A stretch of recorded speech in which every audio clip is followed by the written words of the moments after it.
She walked out of my life the moment lies crept in, and I still remember the exact way her silhouette disappeared into the night, the door clicking shut behind her like the final sentence of a story I wasn't ready to read, my heart hammering in my chest as if it knew my world had just shattered beyond repair, every memory we had built together now taunting me like ghosts whispering betrayals I had refused to believe. I had loved her with everything, every pulse in my veins, every thought in my mind, every ounce of my being, believing that love was enough to keep the storms away, but love alone could not guard against the venom of deceit. And when I saw the messages on her phone, the ones I never wanted to find, her laughter woven into words from him, words that mirrored what I had once whispered to her in the darkness of our room, I felt my soul splinter, 1,000 shards piercing through me, and the sickening realization that she had been smiling at someone else. Someone who wasn't me, who had stolen the intimacy that had been sacred, left me hollow and trembling, unable to move, unable to breathe, and yet my eyes burned with a fury and a pain so raw that it became a promise,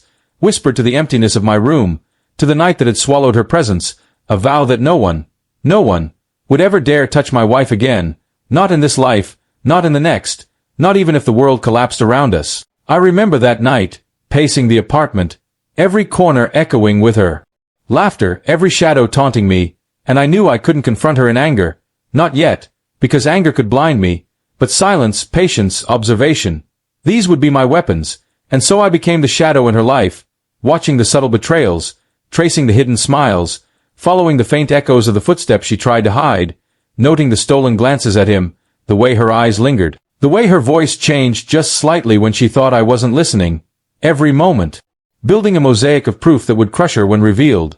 Days turned into nights, and I followed her, silently, unseen, tracing her steps like a phantom, seeing the little lies that formed the tapestry of her betrayal, the flirtations, the secret calls, the meetings in places she thought were safe, and each discovery was a knife twisting deeper into my chest, but also a spark igniting a fire that demanded retribution. A fire that was careful, cunning, cold, precise, because I knew that a simple confrontation would be too easy, too weak, and I didn't want weak. I wanted her to feel the weight of every betrayal, to see the destruction she had caused, to understand the depth of what she had done to the man who had given her everything.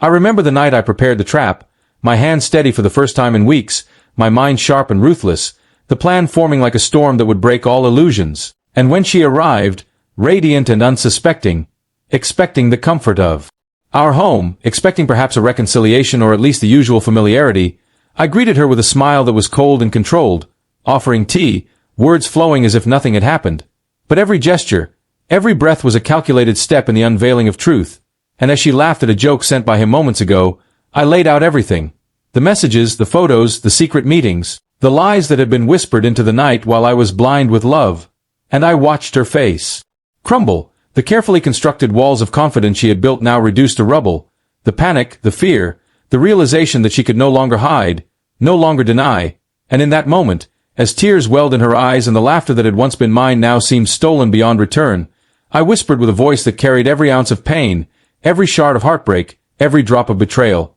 No one will ever touch my wife again. Not a threat, not an outburst, but a vow forged in anguish and love intertwined with vengeance, a declaration that the sanctity she had destroyed would never again be violated, and when she stumbled out, broken and defeated, I felt a hollow ache where love had lived, but also a dark satisfaction, knowing that truth had its reckoning, that betrayal cannot survive when confronted with the relentless persistence of a heart scorned, and yet amidst the ruins of my shattered trust, I clung to memories of her before lies poisoned our life. The softness of her hands, the warmth of her gaze, the laughter that once wrapped me in safety, and I understood that some promises, some vows, are eternal, not for the world to witness but for the heart to uphold, and so I walked through the days, carrying both pain and fire, guarding what was once sacred, ensuring that even if the world bends, even if the tides of fate shift, even if love itself feels like a cruel joke, the vow remains unbroken, that no one will ever dare touch my wife, not in body, not in heart, not in spirit, and that even as the night whispers memories of what we were, and shadows of what she became haunt me, I hold on to that oath with trembling hands and a bleeding soul, a heart broken yet unyielding, a soul scarred yet vigilant, because some truths, some promises, some loves, demand to be defended with every breath, with every heartbeat, and with the unwavering certainty that betrayal may take many forms, but the sanctity of what was once mine, what I loved, beyond reason, will never again be trespassed, And in the silence that follows, in the echo of her absence, in the hollowness of a life once shared, I remain, the guardian of a vow made in pain, the keeper of a promise born from heartbreak, the man who loved and lost, yet refused to let her be touched by anyone else, ever again.